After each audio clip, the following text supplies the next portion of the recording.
It might be the middle of summer, but today, it's going to be anything but relaxing at Polo Reef. Andrew and the team are expecting multiple guests and will be providing some eye-opening fish care. Stay tuned, because you won't want to miss it.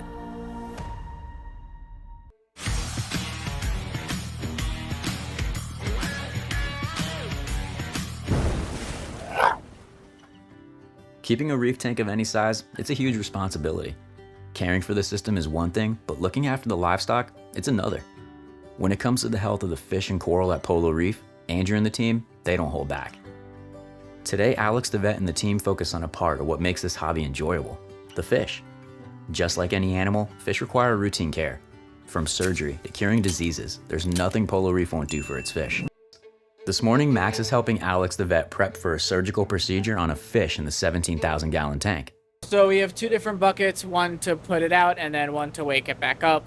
And then Alex has all of his meds and utensils that he's going to need.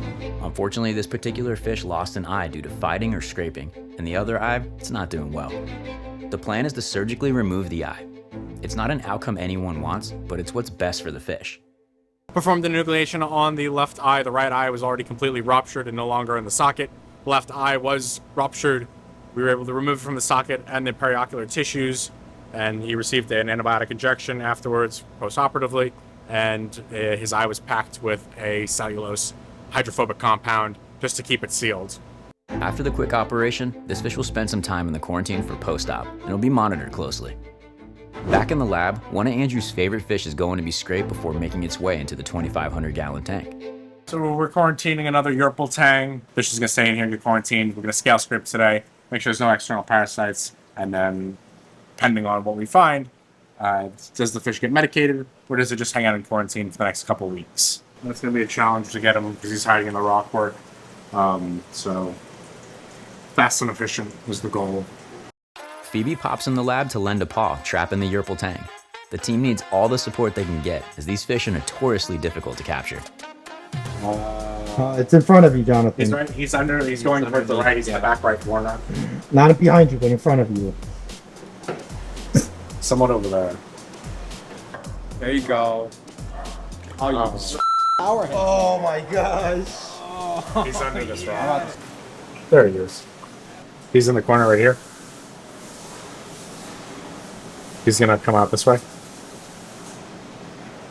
Nope, he's still in the corner. Oh. After multiple attempts and tearing apart the quarantine tank, they're able to quickly capture and scrape the tang. The scrape turned up nothing, so this beauty will make its way to its new home, the 2,500-gallon tank, shortly.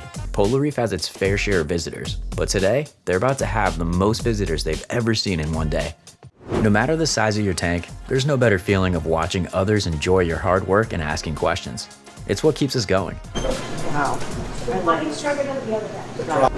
As the team finishes the scrape, a scheduled delivery of new fish arrives, and the team is prepped to take them into the lab for acclimation. The Femininus wrasse is a spectacular fish and a Polo Reef favorite. Before entering any system, the fish must first be acclimated to the temp and salinity of the quarantine system. We got some new Femininus in. We got 3 of them that Joe just brought. So we're going to take a look at them and get them in their new quarantine tank. Look at that beautiful fish. Each fish is unboxed and placed into a bucket for an hour-long drip acclimation. All right, so the fish has been acclimating for about an hour. We're going to get it into its quarantine tank here.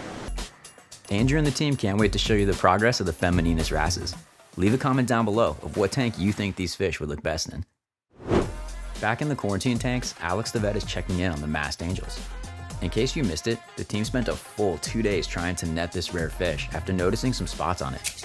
You can check out the episode with the link in the description below. After a long battle to save its life, it's finally ready to return to its home, the 2,500-gallon tank. So the Mast Angel is going up to the 2,500 gallon. It's been down here in quarantine for several weeks for suspected phakomycosis that was confirmed via necropsy. It was gone through extensive treatment, and it's something that's incredibly hard to treat, but we're really happy that he made it through treatment, basically going back up to the 2,500 gallon with the other Mast Angels. The Mast Angel is an example of the lengths Andrew and the team will go to care for their livestock. Saving this fish was a huge challenge, but with the care of Alex the vet, nothing is impossible.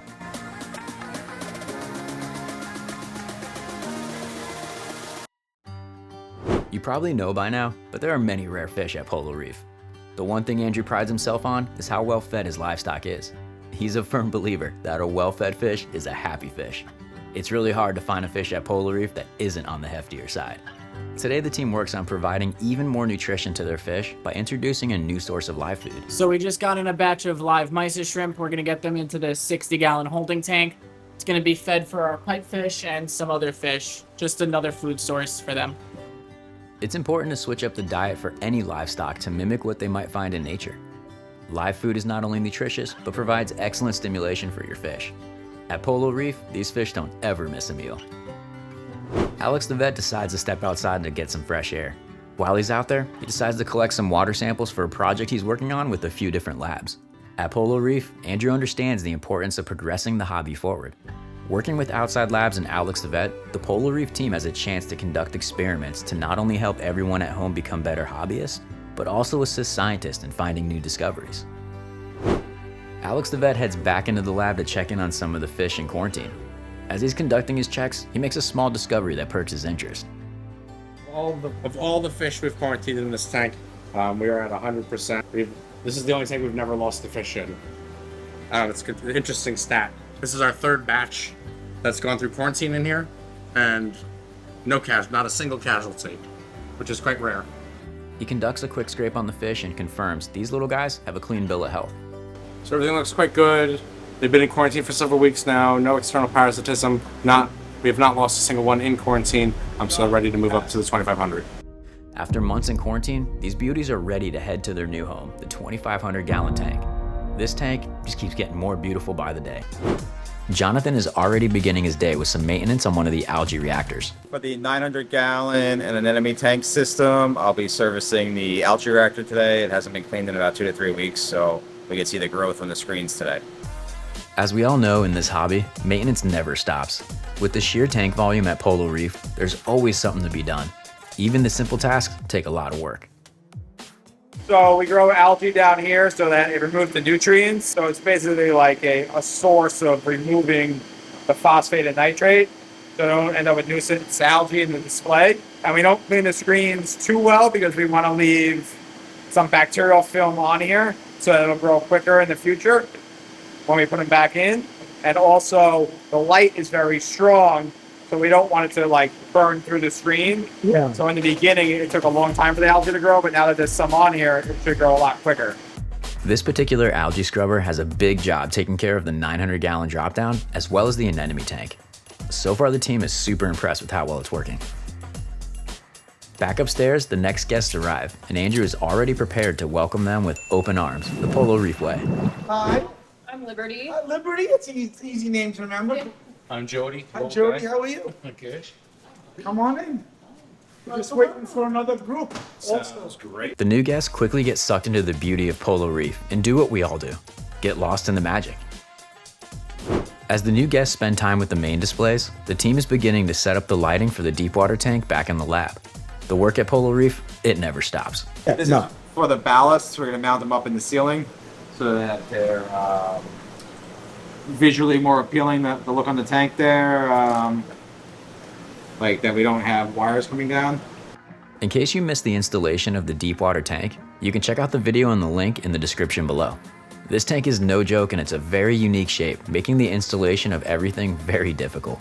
The entire team locks in to lend a hand designing and installing these new lights. The tour continues and Andrew begins to walk everyone around to go over every inch of Polo Reef. After all, there's no one that knows this place better than Andrew.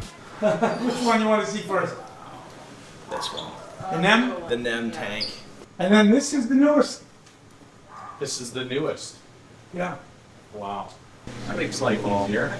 Both sides. So it's 6 feet, so you break your back. 100%. That is awesome.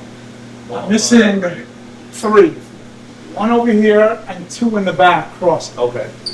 They're on their way. Back downstairs, the work continues on the lighting for the deep water tank. John is working on installing the ballast in the ceiling. It's a little bit more work than anticipated, but nothing he can't handle. As they work on the lighting, Alex the vet pops in to double check the chromis in the quarantine tank. It's a busy and crowded day, but the team knows that to keep Polo Reef running smoothly, this work's gotta get done. So he's looking good right now. So far, no external parasites. Back up front, as one of the groups of visitors leave, another arrives, and Andrew is just as thrilled as the first group to show them around. Yes. Oh, that's new. This is all new. This is going to be a deep water, cold water system. Nope. 72 degrees, Kanamayan, all probably deep water Japan, where we have most of the fish in the back already. That is cool. As they head to the back, the visitors seem particularly interested in the mechanics of Polo Reef. And if you don't know, Andrew and John absolutely love talking about the inner workings. After all, they did design it together. Meanwhile, back in the lab, the rest of the team is putting the final touches on the lighting setup for the deep water tank. Andrew pops in as they're finishing up.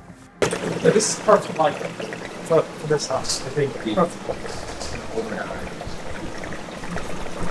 This tank will be going through some transformations in the coming months. Be sure to like and subscribe to stay updated on the deep water build. Leave a comment down below on what you would like to see going into this tank. With the lights installed, the work continues for the rest of the team. I'm doing an iodine for this coral. This helps with like any bacterial infections that will happen after it gets hit with any pest. Yeah, it helps prevent like brown jelly, which does happen to acros here and there. Next to done, Alex the vet is working on a huge colony that has been in quarantine for some time. He gives it a couple more checks before it splashes in the 2,500 gallon tank. I want to just go on while we're done. 2,500. Well, can you flip it over a second? I wanted to. That's nice. Yeah, what's the one that's white? This was the snail pulled out, and that looks like detritus mesenterial filaments. That's irritating the shit out of it. If I go up the stairs, can you hand it to me so I don't like make frags and confetti out of it? Yeah, I mean, if we drop this, it's not going to be nice. Alex the vet and John work quickly to get the massive colony in the 2,500 gallon tank before the tour makes its way up there. This colony will be a great addition to the tank. Just as they finish, Andrew pops in with the guests. The team is a well-oiled machine today. The 2,500 gallon tank leaves the guests absolutely speechless. Oh, I wish I'd had that many acros already. That's true. Stolies and stuff, and make it like have the Montes completely go down. Yeah. So it looks a little more like shallow stuff. And I wanted the pieces to be on the big side, so it looked like mature. It's been a hectic day at Polo Reef. While Andrew showed his visitors around, the team didn't skip a beat, working on projects and continuing its maintenance. It's not every day that we get to share with the world our reefing journeys, but when we do, we can't help but to feel excited. From the magic of staring at a reef to learning about the equipment, this hobby, it has a lot to offer. Andrew and the Polo Reef team understand that they have a responsibility to always welcome new visitors. As much as Polo Reef inspires visitors, these tours also help inspire Andrew to keep progressing Polo Reef forward. Don't forget to like, subscribe, and hit that bell to stay updated on everything Polo Reef. Until next time.